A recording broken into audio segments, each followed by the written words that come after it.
Le comité de France Gallo s'est réuni ce matin sur l'hippodrome de Paris-Longchamp. C'était la première réunion de l'année puisque celle qui était programmée en mars malheureusement a dû être annulée puisqu'elle est tombée en pleine période de confinement. Ça a été l'occasion de partager avec l'ensemble des membres du comité les premiers résultats de l'activité des paris hippiques depuis la reprise des courses le 11 mai.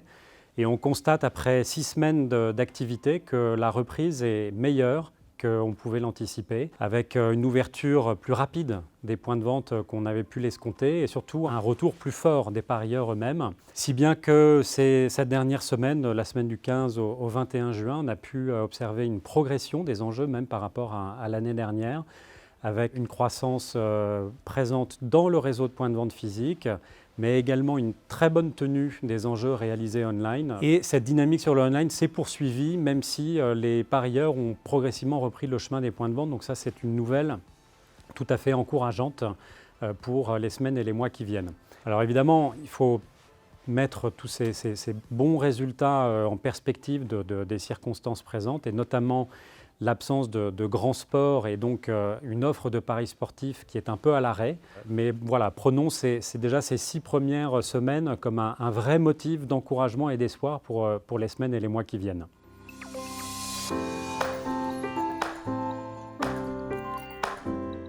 Sur l'organisation des courses, on a eu des très bonnes nouvelles, des bonnes surprises, des moins bonnes. Je voulais d'abord revenir sur les bonnes nouvelles, même si pour certains, aujourd'hui, elles font déjà partie du passé. On a eu, je pense, une grande chance, qui n'est pas venue toute seule, qui a été le fruit d'un travail collectif extrêmement important, de pouvoir reprendre les courses dès le 11 mai. Ça n'a pas été le cas dans les pays étrangers. Beaucoup d'activités n'ont pas pu reprendre normalement le 11 mai. Et on a réussi, tous ensemble, à reprendre les courses au premier jour du déconfinement. Ça a été une grande victoire, une victoire d'étape, mais une grande victoire.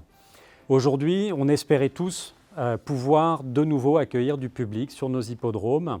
On s'y était préparé, ça nous semblait cohérent, assez logique par rapport à tout ce que le pays est en train de vivre. Malheureusement, il faut prendre notre mal en patience encore 3 semaines, puisque c'est seulement à partir du 11 juillet que les hippodromes auront le droit, comme les enceintes sportives, comme les stades, à pouvoir enfin retrouver du public dans une limite probable de 5000 spectateurs. C'est évidemment décevant, c'est évidemment frustrant, avant tout pour les propriétaires, les éleveurs qui ne peuvent pas se rendre sur les hippodromes et qui ont déjà été privés de courses pendant plus de 3 mois.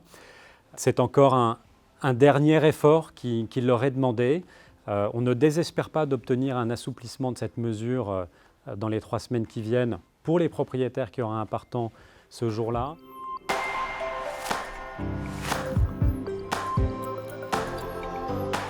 Alors ce matin, les membres du comité de France Gallo ont également été appelés à voter à la fois pour ratifier les listes du Conseil du plein et du Conseil de l'obstacle, respectivement présidés par messieurs Loïc Malivet et Jacques Détré, mais aussi pour entériner une modification des statuts de France Gallo visant à inscrire dans ces statuts la répartition 2 tiers, 1 tiers des encouragements entre le plat et l'obstacle.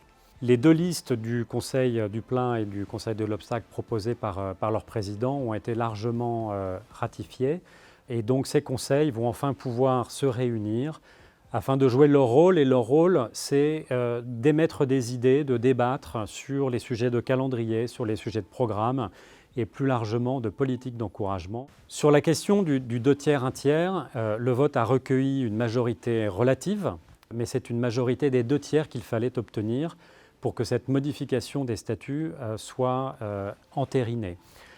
Donc les statuts ne seront pas modifiés, ça n'est absolument pas une remise en question de l'usage et du choix unanime des membres du conseil d'administration de préserver cet équilibre 2 tiers, 1 tiers des encouragements entre le plat et l'obstacle.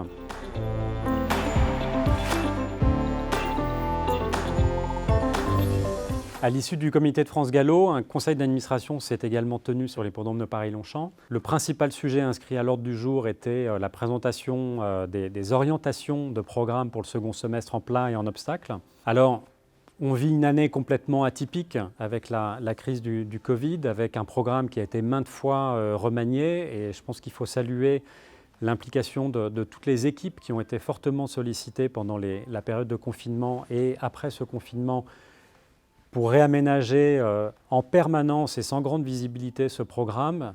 Je tenais également à saluer l'implication très forte des professionnels, des entraîneurs en particulier, qui sont réunis au sein des commissions techniques pour apporter leur point de vue et faire progresser les projets de réaménagement de calendrier et de programme qu'on pouvait leur soumettre.